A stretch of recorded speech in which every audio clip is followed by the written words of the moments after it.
ഹജ്ജ് കഴിഞ്ഞുള്ള ആദ്യ ഉംറ ഗ്രൂപ്പ് കേരളത്തിൽ നിന്ന് അക്ബർ ഗ്രൂപ്പിന് കീഴിൽ കോഴിക്കോട് ഇന്റർനാഷണൽ എയർപോർട്ടിൽ നിന്നും പുറപ്പെട്ടു. പരിശുദ്ധ ഹജ്ജ് കർമ്മങ്ങൾക്ക് ശേഷം ഉംറ നിർവഹിക്കുന്നതിനായി ഇന്ത്യയിലെ പ്രശസ്ത ട്രാവൽ ഏജൻസിയായ Akbar travels of India private ലിമിറ്റഡിന് കീഴിലുള്ള ഉംറ ഗ്രൂപ്പ് കോഴിക്കോട് ഇന്റർനാഷണൽ എയർപോർട്ടിൽ നിന്നും ചൊവ്വാഴ്ച വൈകിട്ട് 6:55 ഇൻഡിഗോ വിമാനത്തിൽ ജിദ്ദയിലേക്ക് പുറപ്പെട്ടു. കോഴിക്കോടിനു പുറമെ കൊച്ചി, കണ്ണൂർ, തിരുവനന്തപുരം, മുംബൈ, ഹൈദരാബാദ്, ചെന്നൈ എന്നിവിടങ്ങളിലായി തുടർന്നുള്ള ദിവസങ്ങളിൽ ആയിരക്കണക്കിന് ഉംറ യാത്രക്കാരെ അയക്കാനുള്ള സൗകര്യങ്ങൾ ഏർപ്പെടുത്തിയതായി അക്ബർ ഗ്രൂപ്പ് മാനേജ്മെന്റ് അറിയിച്ചു. ഉംറ യാത്രക്കാർക്ക് എയർപോർട്ടിനടുത്തുള്ള ബെൻസി പാലസിൽ ക്യാമ്പ് സൗകര്യം ഏർപ്പെടുത്തിയിരുന്നു. ഉംറ നിർവഹണവുമായി ബന്ധപ്പെട്ട പഠന ക്ലാസിന് ശേഷം യാത്രാരേഖകൾ കൈമാറി. ഉംറ group Ameer Basheer Ahsani Mappattukara, Akbar group airport operation manager Saleel V, Akbar forex division regional head Afsal എന്നിവർ സംബന്ധിച്ചു. 15 ദിവസത്തെ ഉംറ പാക്കേജിൽ മക്കയിലെയും മദീനയിലെയും പുണ്യസ്ഥലങ്ങൾ സന്ദർശിക്കുന്നതിനുള്ള അവസരമുണ്ട്. മികച്ച സേവനത്തോടെ വിവിധ പാക്കേജുകളിൽ ഉംറ ബുക്കിംഗ് തുടരുന്നതായും മാനേജ്മെന്റ് അറിയിച്ചു.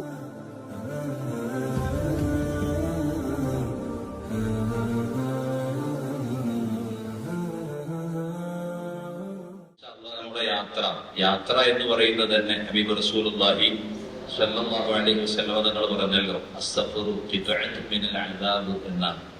യാത്ര എന്ന് പറയുന്നത് അദാബിന്റെ ഒരു ഭാഗമാണ് എന്നാണ്. പ്രയാസങ്ങളൊക്കെ ഉണ്ടായേക്കാം, ബുദ്ധിമുട്ടുകൾ ഉണ്ടായേക്കാം. ചിലപ്പോൾ കൃത്യസമയത്ത് ഭക്ഷണം കിട്ടിയില്ല എന്ന് വരും, ചിലപ്പോൾ നേരത്തെ കിട്ടിയെന്ന് വരും, കഴിക്കൽ നിർബന്ധിതരായി വരും. ഇങ്ങനെ യാത്രയിൽ ഒരുപാട് പ്രയാസങ്ങൾ ഉണ്ടായേക്കാം, സാധ്യതയുണ്ട്. ഇപ്പോ ആധുനിക കാലഘട്ടത്തിലായതുകൊണ്ട് വലിയ പ്രയാസങ്ങളൊന്നും നമുക്ക് നേരിടേണ്ടി വരില്ല. എന്നാൽ തന്നെയും പരിശുദ്ധ ഇസ്ലാം ദീനിനെ സംബന്ധിച്ചിടത്തോളം നിങ്ങൾ ആലോചിച്ച് നോക്കൂ, യാത്ര ഒരു പ്രയാസമുള്ളത് കൊണ്ടാണ് ഇസ്ലാമിൽ ഒരുപാട് ഇളവുകൾ ഉണ്ട് യാത്രക്കാർക്ക്. വെറും നിസ്കാരം ജമ്മു കസൂറാക്കുന്നത് മാത്രമല്ല യാത്രക്കാർക്കുള്ള ഇളവുകൾ. റമദാനിലാണ് ഒരാൾ യാത്ര ചെയ്യുന്നതെങ്കിൽ നിസ്കാരം ജമ്മു കസൂറാക്കാൻ പറ്റുന്ന ദൂരം ഹലാലായ യാത്ര ചെയ്യുന്ന ഒരു മോമിനായ മനുഷ്യന് റമദാനിലാണെങ്കിൽ നോമ്പ് നോൽക്കൽ നിർബന്ധമില്ല. നോമ്പ് നോറ്റിയില്ലാന്ന് വെച്ച് കുറ്റം കിട്ടൂല. ആ നോമ്പ് പിന്നീട് കല്ലാതെ കിട്ടണം. പക്ഷെ എന്നാലും റമദാനിൽ അടുത്ത് പ്രശ്നമൊന്നുമില്ല, ആരോഗ്യപരമായി കുഴപ്പമോ നോമ്പ് നോറ്റ ക്ഷീണമോ ഒന്നുമില്ല. എന്നാലും നോമ്പ് വേണമെങ്കിൽ കുറിക്കാം, അനുവദനീയമാണ്. അതുപോലെ ഹലാലായ യാത്രക്കാരൻ സക്കാത്തിന്റെ അവകാശിയാണ്. യാത്ര പോകുന്ന ഒരാള് ഒരു നാട്ടിലെത്തി ആ നാട്ടിലെ സക്കാത്തിന്റെ മുതൽ വിതരണം ചെയ്യുന്നുണ്ടെങ്കിൽ യാത്ര പോകുന്ന ആൾ എത്ര വലിയ കോടീശ്വരനാണെങ്കിലും അയാൾക്ക് സക്കാത്ത് വാങ്ങാം എന്നതാണ്. ഇങ്ങനെ അത് മാത്രമല്ല, ഇനിയുണ്ട് ഒരുപാട്. ഇൻഷാ അല്ലാഹ് സമയം പോലെ നമുക്ക് ക്ലാസ്സുകളിലൊക്കെ പറയാം. യാത്രക്കാർക്ക് ഒരുപാട് ഇളവുകൾ കൊടുത്തത് യാത്രയിൽ പല പ്രയാസങ്ങളും ഉണ്ടായേക്കാം എന്നതുകൊണ്ടാണ്. അള്ളാഹു ബുദ്ധിമുട്ടുകളെ തൊട്ട്, ആപത്തുകളെ തൊട്ട്, അപകടങ്ങളെ തൊട്ടൊക്കെ നമ്മളെ കാത്തു രക്ഷിക്കുമാറാകട്ടെ. അല്ലെ, ഇപ്പൊ അടുത്തൊരു വിമാനാപകടമൊക്കെ ഉണ്ടായതുകൊണ്ട് വിമാനത്തിൽ ഒരു പേടിയൊക്കെ ഉണ്ടാക്കുകയും ഒരു കാര്യമില്ല, പേടിച്ചിട്ടൊരു കാര്യമില്ല. ആരും പേടിക്കും വേണ്ട. പേടിണ്ടാവും, പേടിണ്ടെങ്കിൽ അതൊക്കെ അവിടെ വെച്ച് പോകണം. പക്ഷെ അത് ഞാൻ തിരിച്ചു വരുമ്പോൾ എടുത്ത് പോകാൻ പറ്റും കേട്ടോ.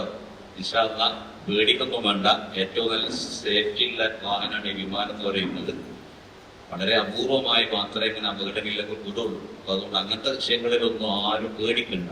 നമ്മൾ നല്ലൊരു കാര്യത്തിന് ഇറങ്ങി പുറപ്പെട്ടാരോ പിന്നെ അള്ളാഹുവിന്റെ ഖദാഇ എന്താണെങ്കിലും അത് നടക്കട്ടെ അല്ലേ. അത് നമ്മൾ പോയില്ലാന്ന് വെച്ച് നടക്കൂലേ, അതങ്ങനെ തന്നെ നടക്കും. അപ്പൊ പേടിച്ചാലും അത് നടക്കും, പേടിച്ചില്ലെങ്കിൽ അത് നടക്കും. അതുകൊണ്ട് പേടിയൊക്കെ ഇവിടെ ഇൻഷാ അല്ലാഹ്. Be in a place where you want to find the best out there. You'll amaze on how the world takes for us.